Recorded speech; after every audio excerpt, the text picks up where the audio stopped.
Assalomu alaykum. Ismim Oyatulloh, Chorva muz loyihasi asoschilaridan biriman. Har bitta deyarli har bitta o'zbek yoki Markaziy Osiyoda yashovchi inson umri davomida bir marta bo'lsa ham chorva bilan shug'ullanib ko'rgan, uni sotib olgan yoki unga oid qanaqadir ishlarni amalga oshirgan. Lekin haliyam bu aynan shu bozorda o'zi, chorva bozorini o'zi e, juda raqamlashmagan holatda turibdi.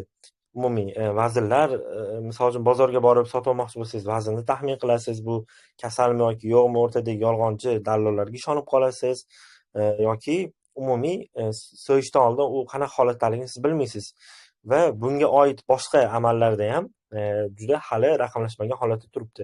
Chorvamiz aynan shu muammolarga yechim beradi. Bu aynan o'sha chorva mollariga oid deyarli barcha ishlarni o'zida qamrab olgan platforma. Biz umumiy har bitta hayvonni tirik vazndan tasdiqlangan holatda qabul qilamiz.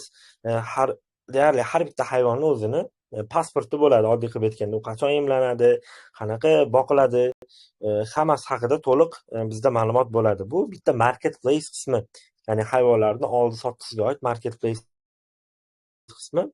Keyin bundan tashqari umumiy biz sferani qamrab olishga harakat qilganmiz. Veterinar konsultanti bor bu yerda.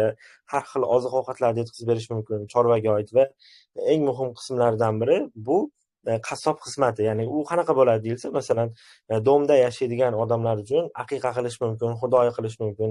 Mana shu joyda biz qassoblarni xohlasa uyga chaqirishi mumkin yoki hayvonni sotib olib qassobga chiqarib yuborsa, uni maydalab o'sha o'zlari xohlagan holatga keltirib berish mumkin. Bu bitta umumiy servis.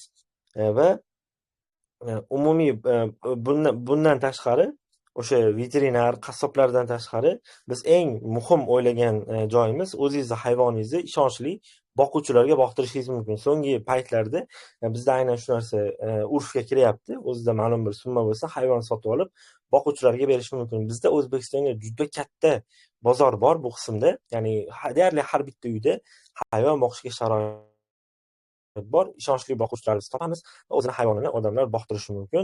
Uni har bittasi hisoblangan, qancha xarajat ketadi, nima bo'ladi, shuni biz umuman hisoblaganmiz. Umuman bizning maqsadimiz chorva savdosini va shunga oid ishlarni shaffof va raqamli holatga olib o'tish. Rahmat.